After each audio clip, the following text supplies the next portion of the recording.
Things. My name is Akisa Wandera. Let's first take a look at the highlights. CORD principals are currently holed up in a meeting to discuss the report on IEBC. Latest survey by Infotrack shows that the levels of corruption have increased by 73%. And judges meeting in Mombasa currently discussing election preparedness by the judiciary.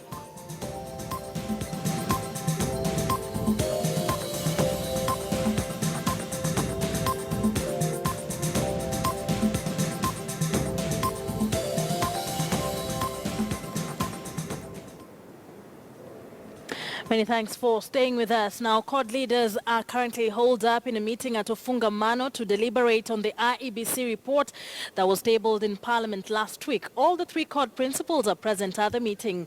It is believed that the CORD fraternity will be discussing sticky issues regarding some proposals contained in the report. Our senior political reporter, Chris Thyre, is following up that story for us and will be joining us later on in the bulletin for more updates on the same. Meanwhile, Amani National Congress Party is now accusing Jubilee and CORD of locking out other crucial players in the ongoing deliberations on electoral reforms. ANC Deputy Party Leader Abdi Yare says other parties should be involved in the negotiations to constitute a body that will pick electoral commissioners. Yare was speaking in Garissa town. IEBC iwe independent kwa kulingana na hiyo jina yake. Saa hizi bado tunalia IEBC sio independent, lakini sasa ndio tunaharibu because ile IEBC tunatengeneza ni ya Raila, ni ya Uhuru Kenyatta, sio ya Wakenya wote. Kwa hivyo tunasema IEBC independence must be free from CORD, must be free from Jubilee. It should be a committee working for the whole of Kenya and all parties. As Deputy Party Leader of ANC, I am sending this message to my brother Uhuru Kenyatta, His Excellency the President, and the party leader of this new job. I'm equally sending this loud and clear message to my brother Honorable Raila Omolo Odinga. Tafadhali tutengeneze utaratibu sio ya kufanya mtu fulani kushinda safari hii ama mwingine kutoshinda. We don't want aid, we don't want fast aid solutions. Well, away from that, a big percentage of Kenyans feel the country is heading to the wrong direction. According to a survey conducted by Infotrack Research and Consulting Company, 55% of Kenyans are unhappy with the direction the country is taking. The survey also shows that corruption levels have risen by 73%. Almost 80% of those in Nairobi feel the country is headed in the wrong direction. Another 70% feel that the country is headed in the wrong direction in Nyanza. Where else is it high? We see coast is 61%, but even in central we have 51% and Rift Valley we have 52%. It's really only in eastern where we have only 41% feeling the country is headed in the wrong direction, and another 47% more people feeling that the country is headed in the right direction. 55%, which is a majority, feel that the government is responsible for the direction that the country is taking. So when we say majority of Kenyans feel the government is responsible for that, another 20%, like you, feel that everybody is responsible for the direction the country is taking.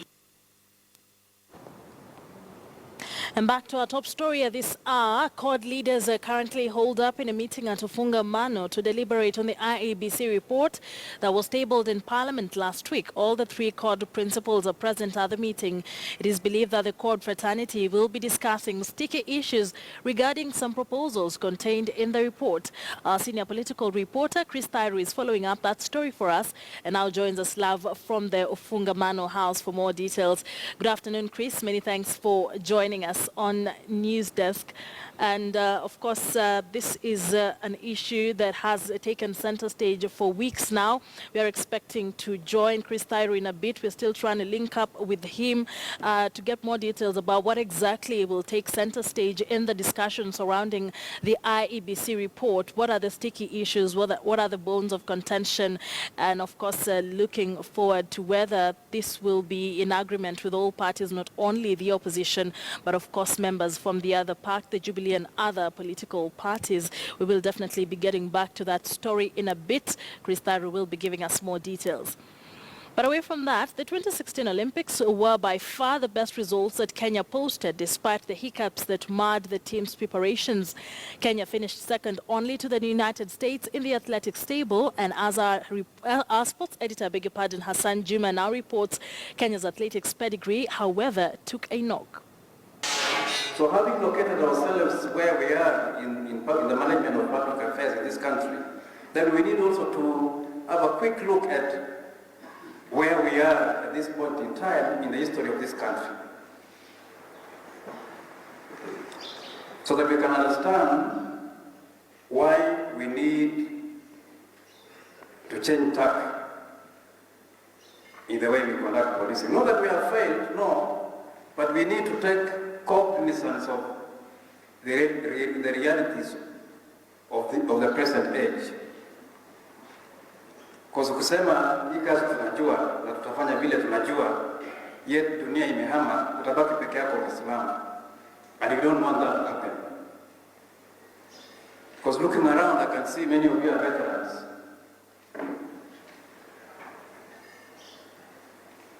Nani amefanya kazi less than 10 years hapa? Less than 10. 10 and below.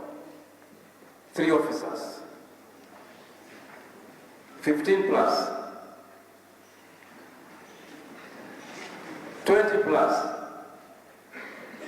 25 plus, 30 plus, 35 plus, you see, 40.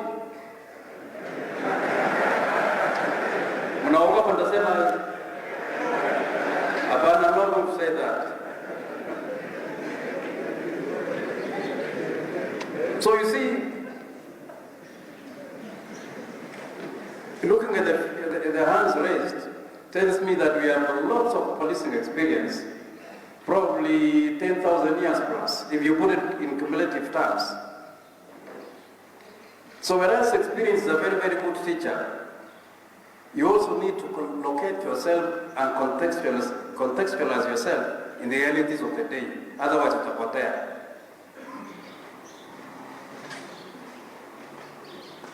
Sindio?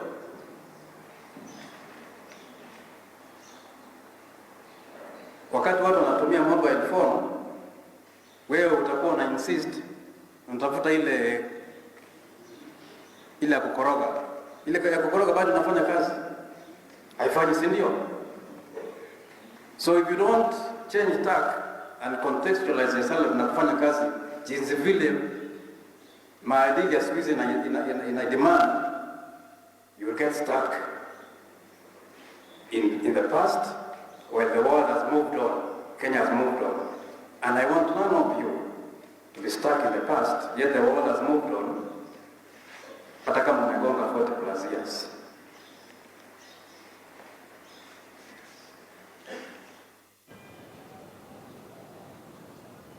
All right, let's now head over to the Ufungamano House, where the CORD principals are meeting to deliberate on the IEBC report by the Joint Parliamentary Select Committee that just finished its work. Our senior political reporter, Chris Thairo, is at the Ufungamano House and now joins us live from there with more updates on what exactly is expected to come out of this meeting. Good afternoon, Chris. Many thanks for joining us on Newsdesk.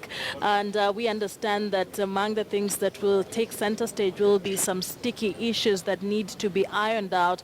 What exactly are these sticky issues that need everyone to come to the table and discuss? Well, a very good afternoon to you, Akisa, and dear viewers. As you correctly put it, is a called a parliamentary group meeting where it is being co-chaired by the principals Raila Odinga, Moses Wetangula, and Kalonzo Musyoka. And also in attendance is a number of governors affiliated to CORD. This meeting is specifically to come up with a common position regarding the report that was prepared by the Joint Select Committee. And the details of that report were tabled last week, and we saw the principals appended their signatures.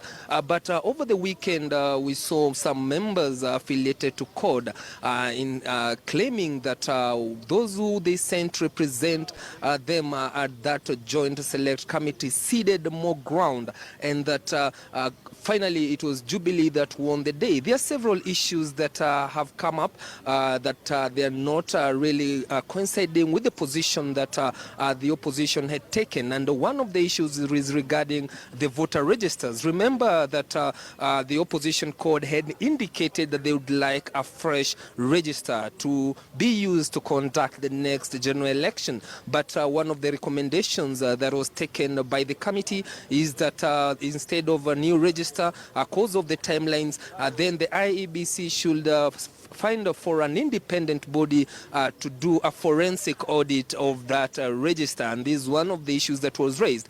Another issue that has another issue that has come up and members from the opposition and of course members from Jubilee side of the coalition seem to be opposed with is about the party hopping, and according to that report is that IEBC should conduct party primaries on the same day for all political parties.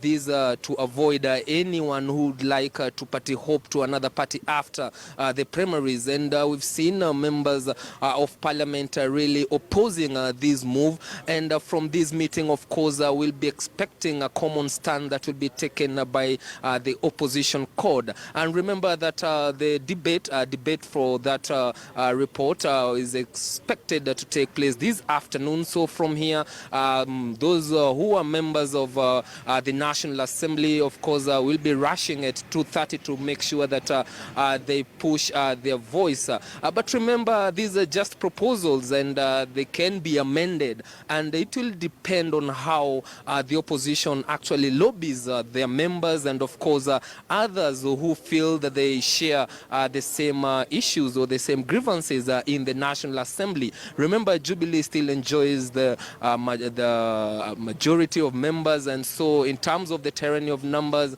it will take the opposition CORD to start lobbying from the word go, so that at least they can have numbers in case they would like to amend any of the clauses in that report. And apart from that, we also understand that when it comes to the commissioners of the IEBC, the president has an upper hand. Remember, the report says that the select team will present 11 names, and from those names then the president will have that a leeway to at least have 7 commissioners. Remember, the number they agreed is they trimmed it from 9 to 7 commissioners, and we saw the CORD principal Raila Odinga actually insisting that this should be an independent body, and the selection team should actually just give the 7 names instead of giving the president some leeway to decide on the 7 who will be representing the IEBC and who will oversee the next general election. And from this meeting, we expect that they will have a common stand before they appear or the floor of the House for debate. We also have information that come tomorrow, there's a special sitting for the Senate, which they will also be debating the same report. Akisa. All right, thank you very much for that update, Chris. We'll definitely be linking up with you later on, even as we expect these deliberations to take place. Chris Tyree is our senior political reporter joining us from the Fungamano House, where the CORD... Well, you're watching KTN Newsdesk with me, Akisa Wandera. Many thanks for staying with us. And we head over to Coast, where we just left from, and John Juma is joining us. Of course, is talking about the judges' conference and the goings on. I will just hand it over to him. He was about to have an interview. John Juma, you can take over now. Thank you, Akisa. Yes, as I was telling you, is that it's the second day of the judges' conference here, and the topic of discussion that has just been concluded was on electoral preparedness.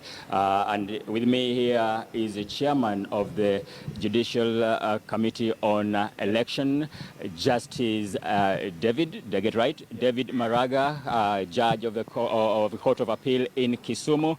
And in your presentation, Judge, thank you for joining us. If I may ask, you seem not to be a happy person based on the proposals you've made, and yet they've not been given a green light. Thank you, Juma, for having me to speak to the Kenyans on this very, very important point. We have no problem really. What we are saying is that we made a presentation to Parliament through the Joint Committee on IEBC, and even the Parliamentary Justice and Legal Affairs Committee, to amend Article 140, Sub-Article 2 of the Constitution to extend the period for the hearing of a presidential petition from 14 days to 30 days. The reason for this is that if you look at the period given, you must give time for service, about two days. Give about 3-4 days for the other side, that is the respondent, to file his reply. Then there is the pre-trial conference. When you work all those together, you have taken about 9 days. When you have taken 9 days and you start the hearing, you leave the Supreme Court with only 5 days to hear the petition. The hearing itself will take not less than 3-4 days. That leaves the Supreme Court with a day or two to write a judgment. The presidential petition judgment is, in my view, the most important judgment the Supreme Court can deliver in this country.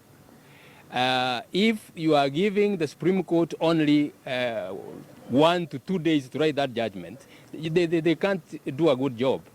Remember, this is the judgment which guides the courts below. This is the judgment which is used in other jurisdictions.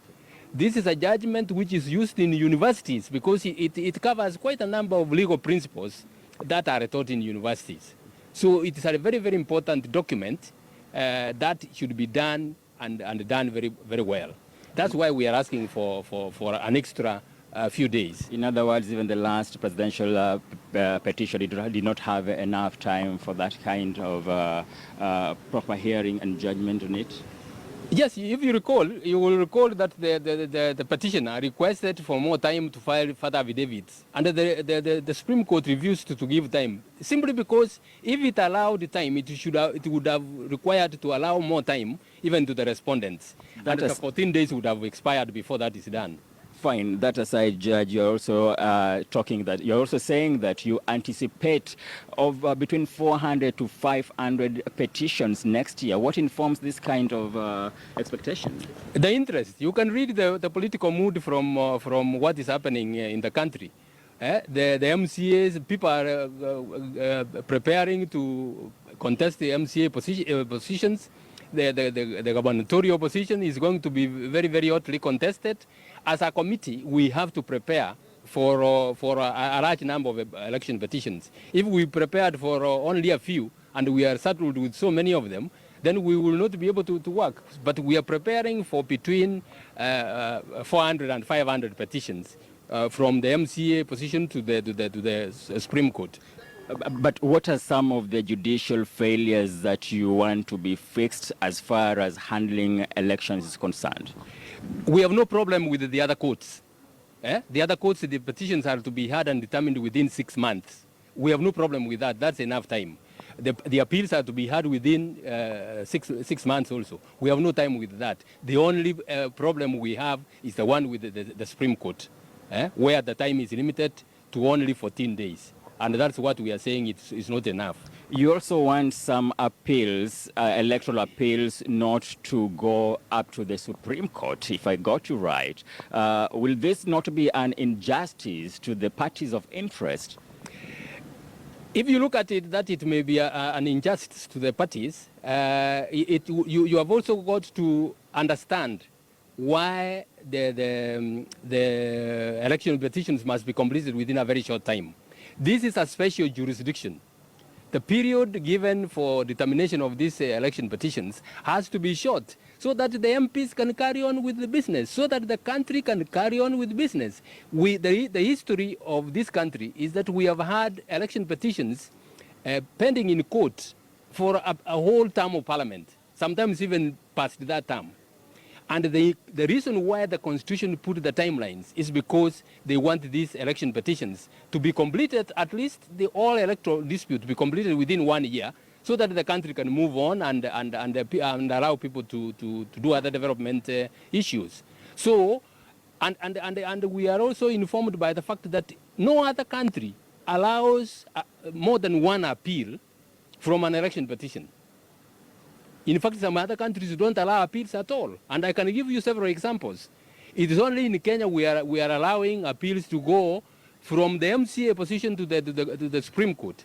We are saying if we don't amend the Constitution, we will have MCA petitions going to the Supreme Court. Because if you read Article 163, sub-Article 4, if you raise any constitutional issue in an election petition, in an MCA petition, that gives you a right to go to the Supreme Court.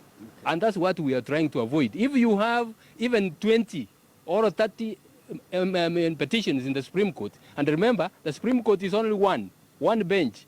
You can't divide it into two. One bench. To deal with that it will be a crisis. That's what we are trying to avoid. So to make it clear, your proposal was that which levels, which petitions should not proceed to the Supreme Court? The Supreme Court should not touch any appeals from election petitions. Because the hearings of election petitions are in the resident magistrates court, you have one appeal to the High Court. There are those ones of the MPs and the governors which are heard in the High Court. You have one appeal to the Court of Appeal, and that's final. Parliamentarians have said, according to your report, parliamentarians are saying that they are not going to do any constitutional amendment touching on all these proposals. Where does this leave you? That leaves us in that tight situation. And what we are going to do is to look at the rules and see whether or not we can shorten the period for service, shorten the period for filing of the replies, and see so that we give the Supreme Court some time. But all the same, we still feel that it will not be enough time. It will not be enough time, and we are borrowing from other countries. We are not insensitive to the fact that during that period, the president has not been sworn in. Okay. We are cognizant of that fact. And that's why we are not asking for very many days. Okay, finally, my last question is, at the position, do you think that judiciary is ready to handle electoral matters when it comes to elections? Yes, as a committee, we are prepared. We have even asked the Judicial Service Commission to employ more magistrates and judges, which it is doing. Okay. And we are ready. We have made all the arrangements. But before April of next year, the judiciary will be ready to handle any election petitions that will come. Thank you very much, Justice Maraga, Judge of the Court of Appeal, presiding judge in Kisumu, and also the chairman of the Judiciary Committee on Elections.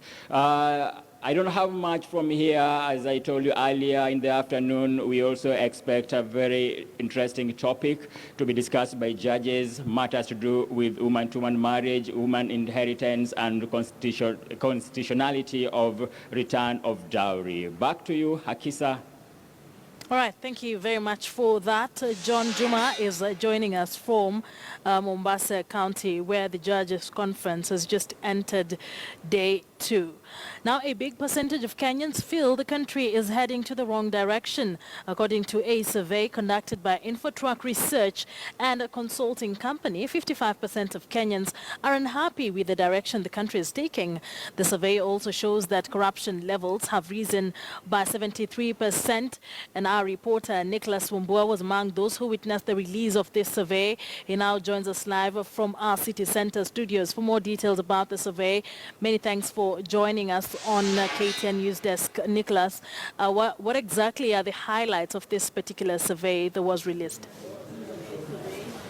Thank you very much, Akisa. And indeed, yes, Kenyans are angry with the process that the country is in right now. That they're saying that about 58.2% of them are saying that the country is not heading to the right direction, and that this then calls for the Jubilee government to take action about it to see what can be done to correct the progress of the country so far.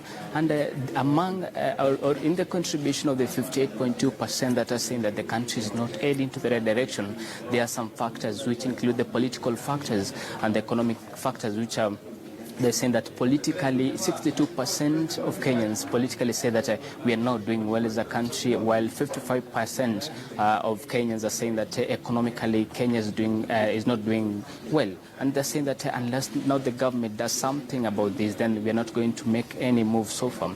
And one more thing about this is that Akisa, in the progress of this country is that most of the things that are not going well in the economic sector is that most Kenyans are unemployed, they are lacking employment, while poverty is eating into Kenyans, and therefore they're saying that with this, then the country is still not in the right direction. Therefore, Akisa, some issues then remain unattended to, whereby Kenyans are saying that if yes, they're going to be looked into, then we are going to be moving ahead in the right direction as a country, that is including politically and economically. We are seeing that they're saying that if Kenyans are given employment and the poverty levels are reduced in this country, we are going to make a move. Back to you, Akisa.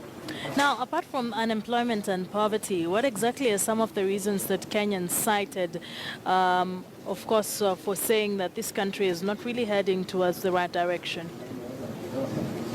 Akisa, one more thing that is bringing us into toes as a country is that corruption is one main thing that is not working well for this country. And they're saying that once a political or an officers in office or a political leaders in office, then they look into their tribes, and most of the times they're looking into political divides. Even when we talk of political support, then we are looking at tribes, whereby we are saying that I am associated with this leader because he comes or she comes from this tribe, and therefore then in politics politically we are being pulled back by this tribalism, tribal thing, and therefore they're saying that if tribalism and if leaders who are much ahead, if they can head Kenyans into the direction of not looking into the tribal politics or into tribal affiliation, then we are going to be doing much better. Back to you, Kisa. All right, thank you very much, Nick, for giving us that update. Nick Wambo is our reporter joining us from our City Center studios, where he just attended the release of that survey by Infotruck. And of course, he says that many Kenyans are of the sentiment that it's time that we stopped tribal politics, because at the end of the day, it's not just affecting our economy, but also the way of life for many Kenyans. All right, let's move on. The Communications Authority of Kenya has expressed the need to work closely with all media houses in order to promote growth and sustainability in a competitive industry. Speaking at the Standard Group headquarters, CAK Chairperson Ben Gituku said they are embracing a consultative approach in analyzing challenges, that media houses are facing post-digital migration and charting a way forward. I'm very pleased that after what was supposedly a difficult migration process, digital migration has become a brilliant success for this country, for Kenya. And today, as a country, we stand tall that the way we manage the process, despite the hitches that were there, has resulted in a very successful migration. We are pleased to tell the chairman, Mr. Ben Gituku, and the Director General, that as a group, we appreciate the steps that have been made since that time. We appreciate the very, very good working relationship that our group has with the CAK. We have pledged to be very supportive of all matters that the CAK considers is necessary for the industry, and to work together for the good of the peoples of this country, for the viewers, for the listeners of radio. And we shall continue to deepen our relationship. And as I said in a private meeting, you have a total support all the time. We have actually visited quite a number of other media houses, and we will continue to do so. And once we are through with that, we will still also want to visit other telecoms organizations and all our other stakeholders. That is our job. As a regulator, we are not supposed to just sit back and give directives. We are supposed to consult very regularly to ensure that you are getting benefits of our regulations. We are facilitators. We are supposed to facilitate you to do better. If the media industry does not survive, then we are part of the blame. We become part of the blame because we must provide regulations that are going to help the media industry flourish and grow.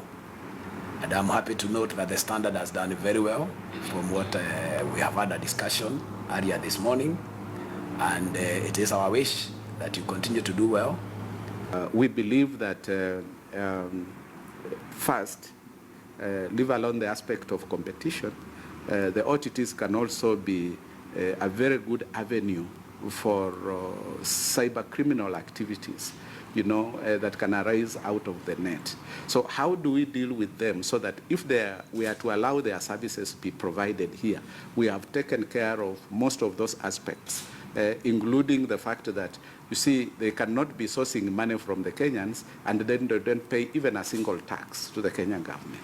So, all those are things that we think after the promulgation of the policy, we would be able to move in with the regulations and where possible even amend our act to reflect what we think in terms of how we are going to reflect this new, to regulate these new services that have come.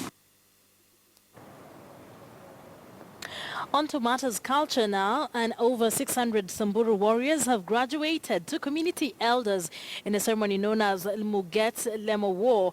The transition is important as it gives them an opportunity to certain roles and enjoy privileges offered by the community. The ceremony that took place at Bawa village in Samburu Central Sub-County comprised of Morans from the Lumasula clan, the largest of Samburu's 9 clans. Those who graduated were mainly young men who were circumcised between 2005 and 2015. The group has now joined the Likishami age set.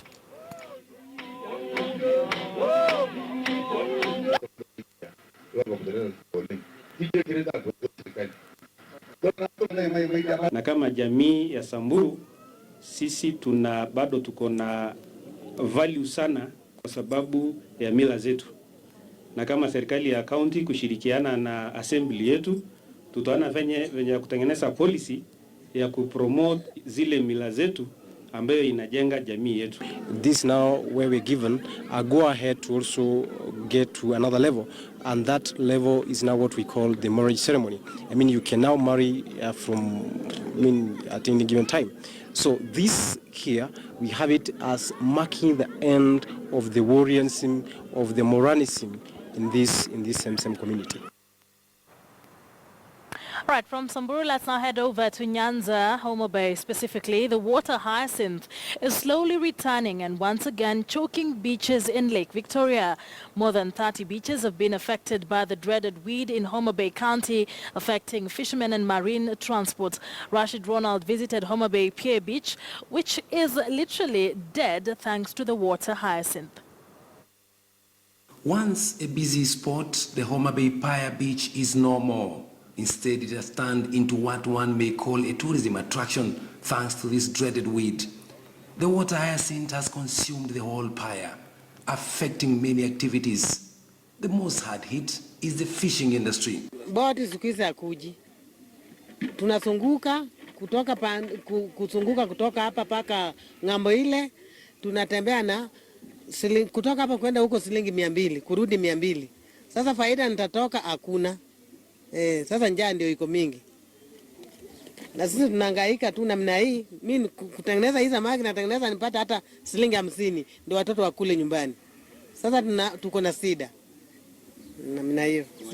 Before the invasion, Mama Lucia Atieno, a fishmonger, used to get fish at this pier. But now she has to spend more time and money. She, like other fishmongers, has to rely on fish from Suba Sub-County and Migori County beaches. Sasa tuko na njaa kwa maana Tuko na country, hakuna kitu wamesafanyia sisi, ati wajaingia hapa waongea hata na sisi tunafanyaje? Sasa tuko na shida sana. Kitu umetusumbua sana. Tunatoka huko Kisii kuja kutafuta samaki, tunarudi bure, tumeteseka miaka mingi, tunauliza ni nini mbaya na hiki kitu. Tunaweza saidika aje tupate samaki, wanabiashara wote wanalia.